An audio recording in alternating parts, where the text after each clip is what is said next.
London XL Centre, obviously, for the final race here in London. Yesterday was a really good day, actually. You know, thinking back on it, I'm super impressed with Jake Dennis. Like, he really struggled, like, at the start of the season, and, you know, Maxi Gunther was not showing him up, but you could tell that Maxi Gunther was experienced, and you could tell that Dennis was a rookie, and you could tell that he was on that struggle train. As so many rookies just are in Formula E. They always are.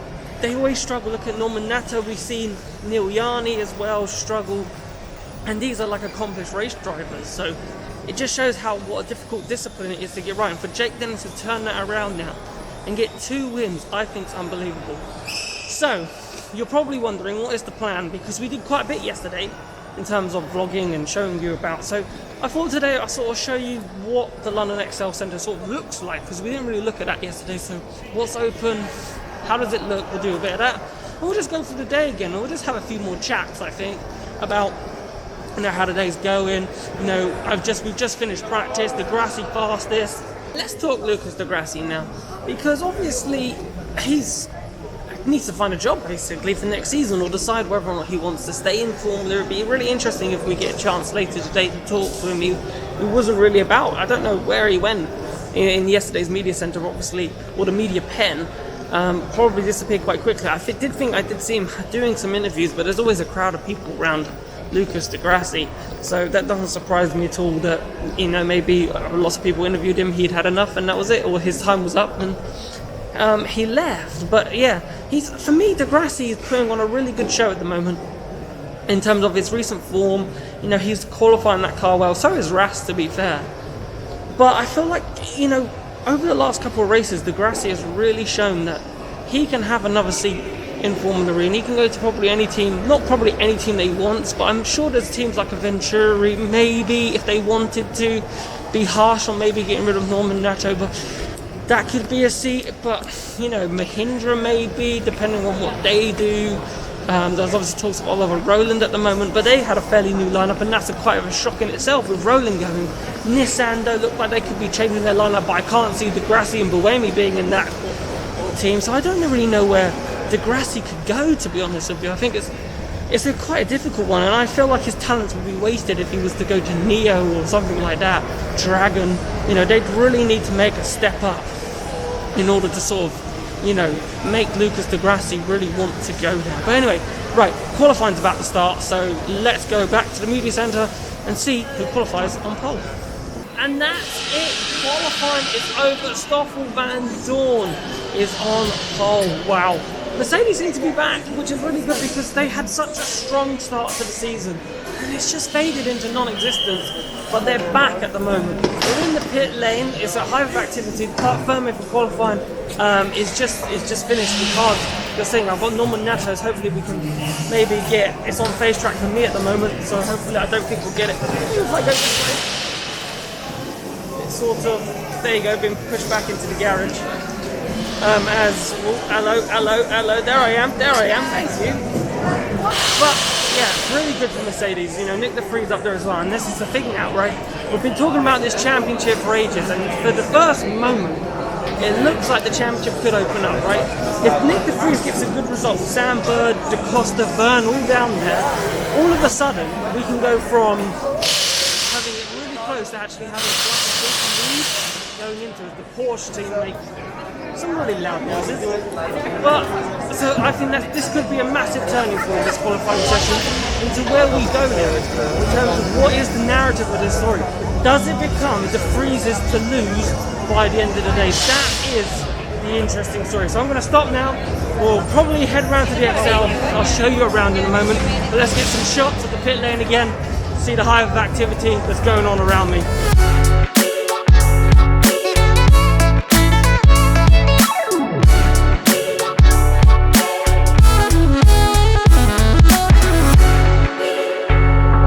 Okay, so I've come down to the end of the pit lane. I'm standing in front of the safety garage, and it seems like right now the pit lane they're having a wheel gun battle, because at the moment it's like who can make the loudest noise with the wheel gun. That's what you hear in the background. That's what it is. I don't know what the mechanics are doing, but that's what they're doing. But let's talk about this team, because they're starting this race 22nd and 23rd, and obviously they've been the benchmark for so many years, Tech Cheetah. They really have.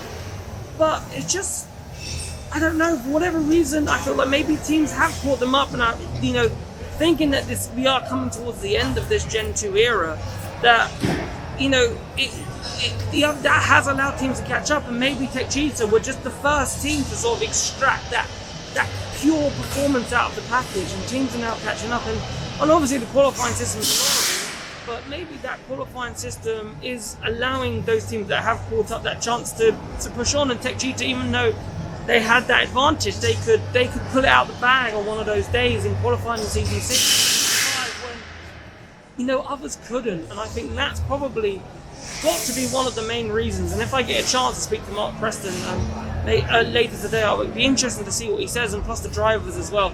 But yeah, let's move on. We'll probably head back now towards the media centre just to get ready for the race now.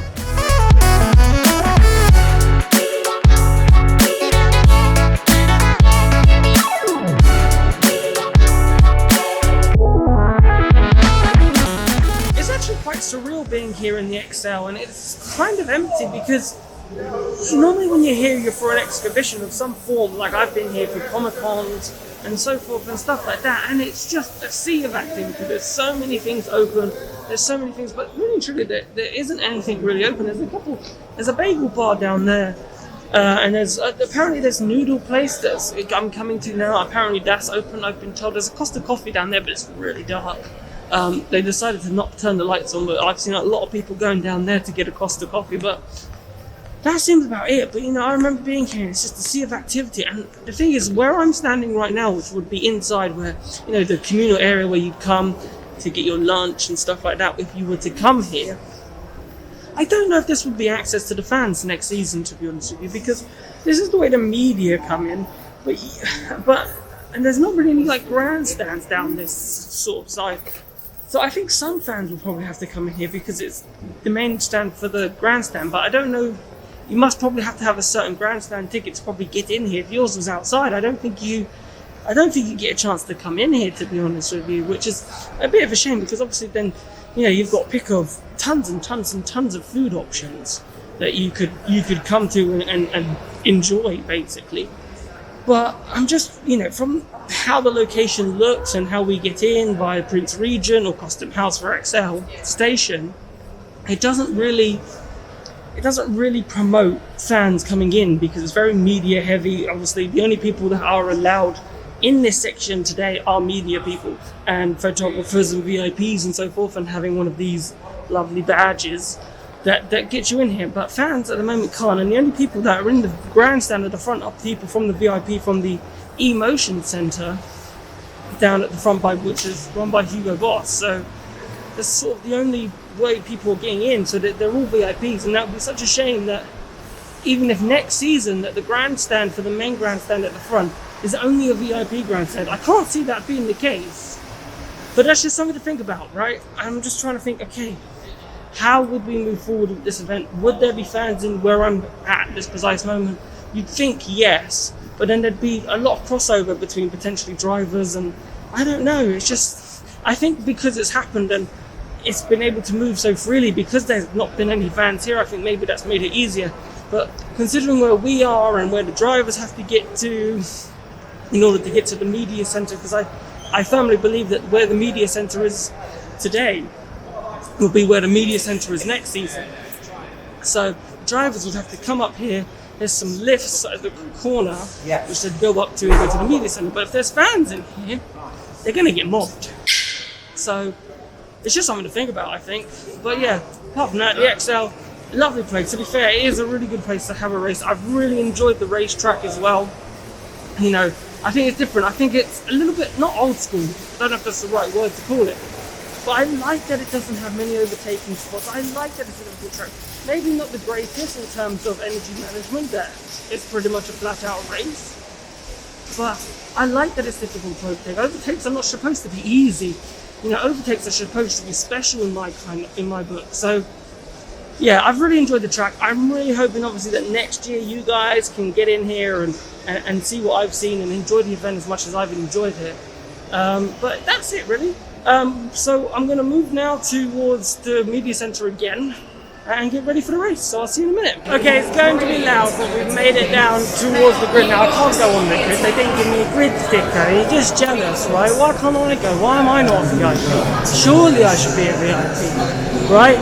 Anyway, so what we're doing though is we're down the side of the grid. So behind me you can see is the grid, right? So it's dark. We're in this section, and then in front of me there's all these grandstands. Like there's the Hugo Boss bar. There's grandstands behind me, totally empty.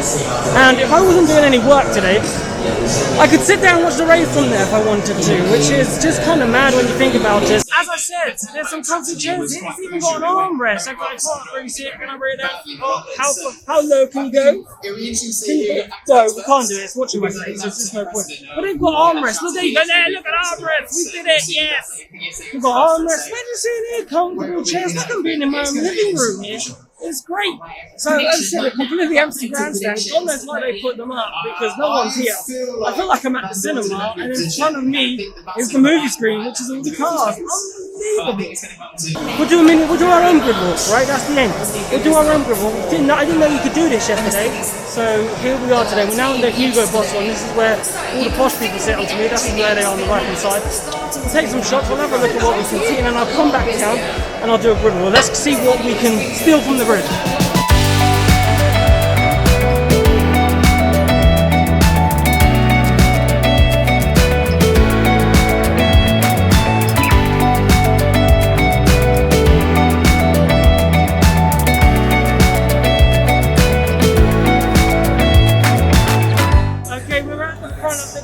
Stoffel Van Dor's cars to the right of me. It's a big day for Mercedes in this championship. You know, right now they could take a real strong foothold in the championship going into the final two races in Ireland. We've got Van Dor in first, we've got the Freeze in fourth. Surely it's a good day for them to get some big points and move forward in the championship. And then you coming up second, you've got Oliver Rowland. You know Oliver Rowland can do a good job from second. Be interesting to see what he does. Can he take the lead? Can he score Mercedes today? Then we've got Alex Lynn and more than that. We've got Alex Lynn. He's there.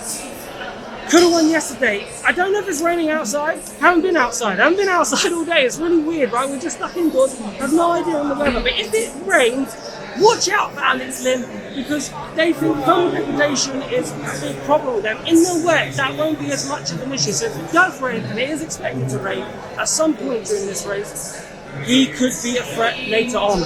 I've just passed Mitch Evans' car now on this track walk thing. A big day for him as well. Obviously, teammate is right at the back, Sam Bird. And again, if he wants to get his championship fight going into Berlin, he needs to finish this race. He's got to try and avoid the walls. He's been touching them. Same with Maximilian Gopher, who's just there on the right-hand side. What can he do today? The car has pace, and he's quick, right? And he found himself in the wrong end of the field yesterday. And he's got to keep it clean into turn one. You know, because we saw incidents there yesterday of Alexander Simmons in the sort of same area where he's starting. So fingers crossed for good, but he needs a good race. To the right of me now is Lucas Di Grassi, a man on a mission. He needs a good performance today. Contract's on the line. He needs to find a driver for season 8 if he wants one without him pulling out. He has got to perform well today. Got in that incident with Sergio Sette Camara yesterday. Can't afford too many of those. It damaged Sergio Sette Camara's car. He can't afford to damage his car today. So I think Lucas Di Grassi definitely needs a strong performance. On that point, actually, about Lucas Di Grassi and Sergio Sette Camara, they're both starting next to each other, so they can't afford to collide today. Both of them need to score points. Dragon needs the points to sort of maybe try and jump up and get themselves in a position to sort of catch the lower end of the midfield. But obviously, Di Grassi needs to make sure he's doing good performances just so teams take him for next season. Okay, we find ourselves now at the back of the grid. Behind me are the two Tech Cheetah drivers. They've got their work out today. I don't know what they're going to do in terms of how they're going to fight for the field. We know it's difficult to overtake, and we know Nick de Vries did some overtaking yesterday. But, you know, that was only so 9th to 2nd, so that's 7 positions that he moved forward. 7 positions for the Tech Cheetah drivers are not going to put them into any point scoring contention whatsoever. So they need something today. They need something to go their way. They need some people at the front end of the championship that are starting at the front, so the likes of Nick de Vries, Van Dorn, Mitch Evans, and so forth. not to have the greatest day, maybe fall back through the order rather than going forward, because obviously their championship push could take a real dent today if they don't score any points. And Mercedes, if they get a 1-2 today, if Mercedes get a 1-2, then oh my days, they are going to be hot favourites for the championship going into their home round in Berlin. But that's it from down here on the grid. Sorry I couldn't get on the grid. You know, hopefully if you keep liking, subscribing on the channel, then, you know, maybe we'll be famous enough to get an emotion pass, maybe, because that seems to be the only way now you can get on the grid. Once upon a time, journalists were allowed on the grid, but not anymore.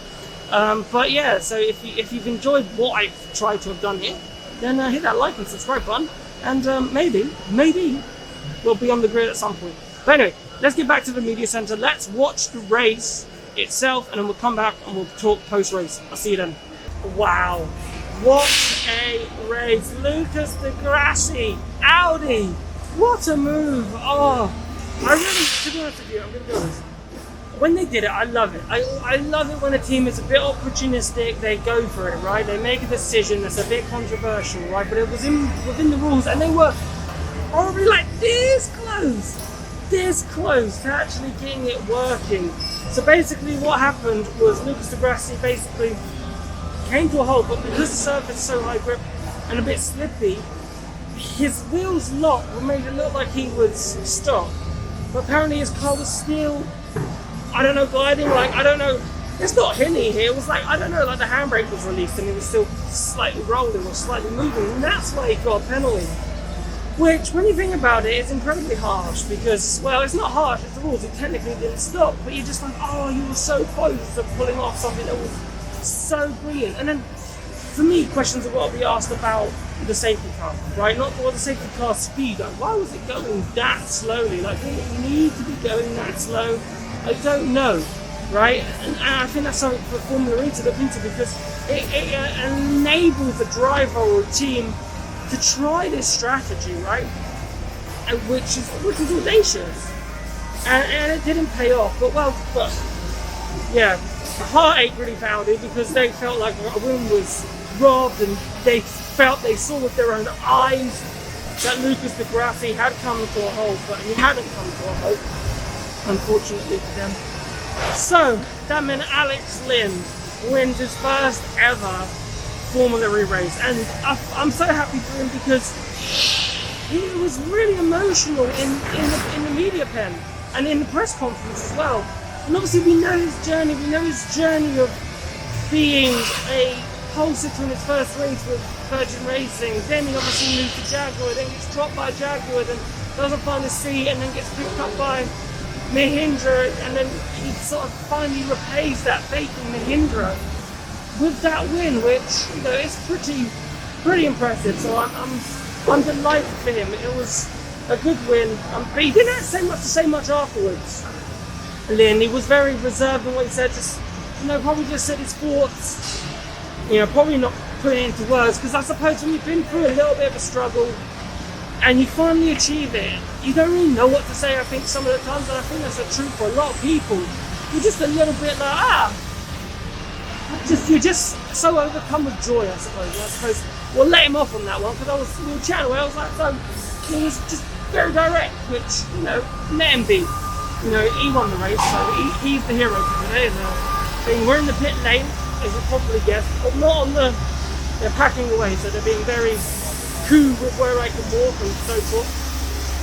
But overall, as I'm sort of out shot, overall, what a day. I'm going to move a bit forward because I've got another massive lorry that's sort of in the way. What did it go? That's a bit wild.